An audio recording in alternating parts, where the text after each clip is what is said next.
Good afternoon, everyone. Today, I'm excited to present to you our project proposal for CEN 3031.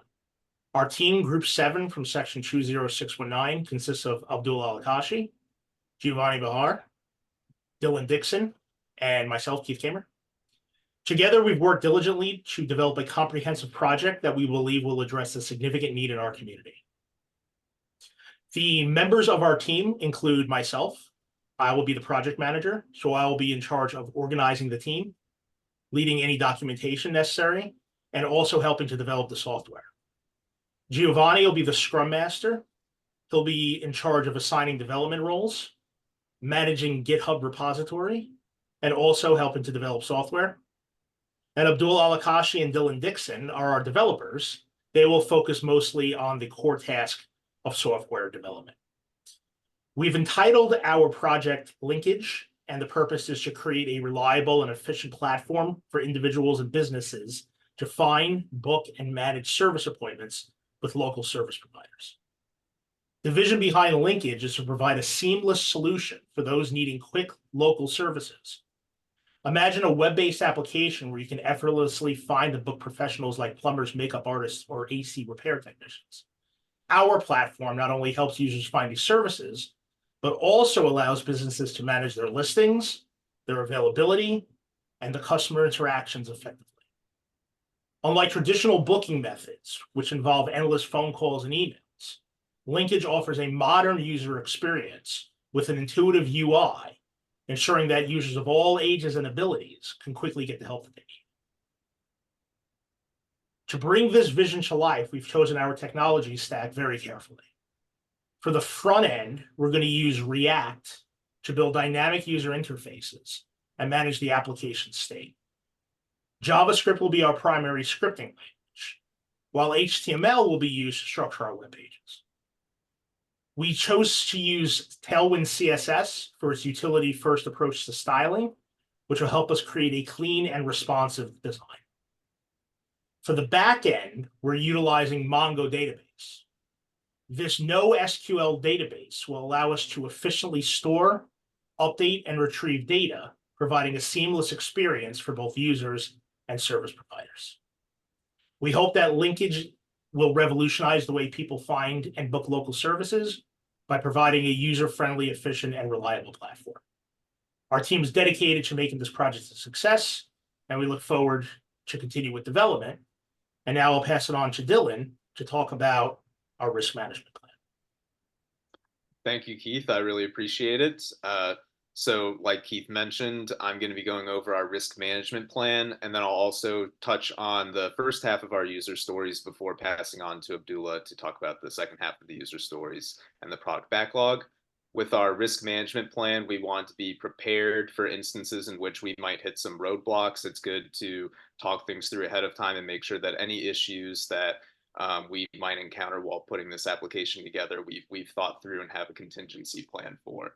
So this first slide is just going over some of the possible risks that we think we might encounter with this project, ordered in severity level from what would be catastrophic to the project if it were to take place, all the way down to relatively tolerable. The biggest issue that our group could face would be the possibility of the group failing to complete tasks on time and missing deadlines if there's a group member who falls behind on their assigned activities and doesn't communicate with the group. Some of the other issues that we spent some time thinking about included group inexperience with some of the programming languages that will be used, lack of thorough testing leading to undiscovered bugs in the software, group members becoming sick or potentially even leaving the group. So we really did a thorough job of thinking through all of the possible pitfalls that we could fall into. And now on this next slide, these are some of the things that we're intending to do in order to make sure that if we encounter one of these scenarios that we're prepared for it and can handle it to the best of our ability. The main thing that we're planning on doing is meeting on a weekly basis in order to discuss our progress and make sure that we're having good communication with one another to ensure that we're going to be getting everything done on time. Some of the other things that we're planning on doing is making sure that we're going to be allocating specific time blocks within our week that will be solely dedicated to putting this application together. We're also planning on implementing a very thorough testing plan, as well as a contingency plan in the event that a group member is sick and misses some time, or in the event that a group member ends up having to leave the course and we're down a person for the rest of the semester. So with that being said, moving on to our user stories, just to go over a couple of the key points of our application that are really important for the user to be able to experience when going through and using the system. Obviously, the first point that we're going to get to is the account registration process. It's obviously very important if someone's going to use this service that they have the ability to create an account so that they can then log in and use this application. The next user story would be the ability for the customer to actually log into that account after they have created that account. What are some of the things that are needed in order to do that? Obviously, the login page is going to require the username and password that the user would have created when they set up the account. And then upon a successful login, the user will then be redirected to their personal dashboard. Another user story that we have is the ability for users to be able to search for local businesses. That's obviously the key point of this application, is for users to be able to find services that they need within a 20-mile radius of their location. And another user story that we thought was important to highlight was the ability for, once a user has found a business that they're interested in, to be able to review that business's profile and see if that business can offer the level of quality that this user is looking for with the service that they need. So with that being said, I'm going to hand it over to Abdullah so that he can talk through more of the user stories. Hello, everyone. So to continue on the topic of user stories, we're gonna pretty much look at booking appointments. As customers, the goal is to book appointments with local businesses efficiently. The process starts with the customer entering their full name, contact information, selected services, and preferred time slot. From there, our system is going to ensure that the only available time slots can be booked. Thus, it's going to avoid double bookings. Once an appointment is successfully made, a confirmation message is going to be displayed confirming the details to the customer. And if we go to the next slide, we're going to look at creating a business profile. So local businesses can create detailed profiles on the platform. The profile includes essential details like the business name, address, the contact information, the service that they're going to be offering, and the pricing. Business can also upload an image to enhance their profile visibility. Importantly, they have the flexibility to manage and update their profile details and booking availabilities anytime throughout their account dashboard, making it dynamic and user-friendly. And when we're looking at managing bookings efficiently on the next slide, we could see our platform is going to pretty much allow businesses to view all bookings in a list filtered by day with options to view detailed appointment information. They can adjust bookings by changing times, adding discounts, or even deleting bookings if necessary. This functionality is going to help ensure businesses can keep track of their schedules and make adjustments on the fly to accommodate their operational needs. In terms of the dynamic user interface, our user interface is designed to be dynamic and adaptive. It's going to update based on the user's role. Whether they are a customer or a business owner, customers can see available service ratings and pricing, while businesses view their schedule and customer inquiries. If a user is not logged in, the interface defaults to a browsing view. It's going to allow them to explore available services without full access. And finally, when we're looking at the product backlog, we're pretty much strategically prioritizing and schedule features to enhance both user interactions as well as platform functionality.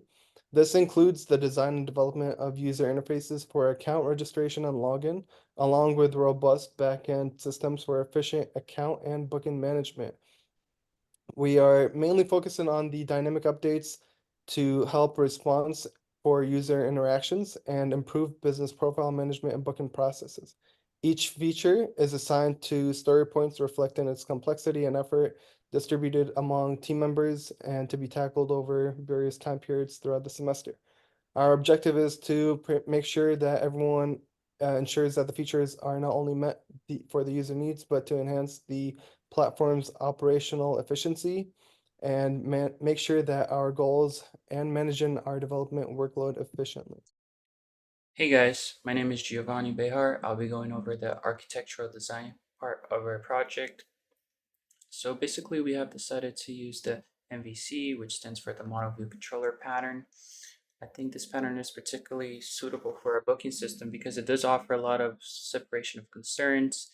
It makes it very easy to scale the project if we want to go later on and add to this or add to that. I think that it's very scalable, and it does really simplify the management because we can separate everything into who's going to do what, because it's basically dividing the application into 3 components. It does help us organize the code base, and I've used this before personally, and I really do think it's one of the best patterns out there to divide up the project. So we're going to have the model, which will manage the data and business knowledge logic. We'll have the view, which is responsible for the layout and the display, and the controller, which is the inputs to the model and view parts.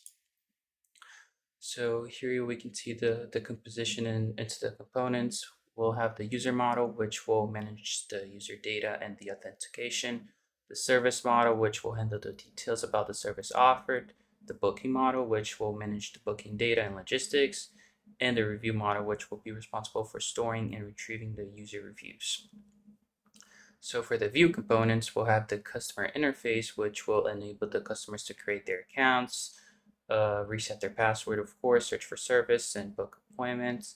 And the service provider interface will allow the providers to manage their profile, services, and bookings, as well as see all their bookings and edit everything. As for the controller components, we'll have the user authentication controller, which will make sure the user can log in properly, reset their password, and everything like that. The service controller will address the requests related to the service lookups and the bookings. And the review controller will oversee the creation and display of the reviews. For the internal system components, we'll have the front end, which will be using React along with Tailwind CSS to make everything very engaging. The styling will be perfect. It will work on both mobile and desktop, so it'll be very responsive.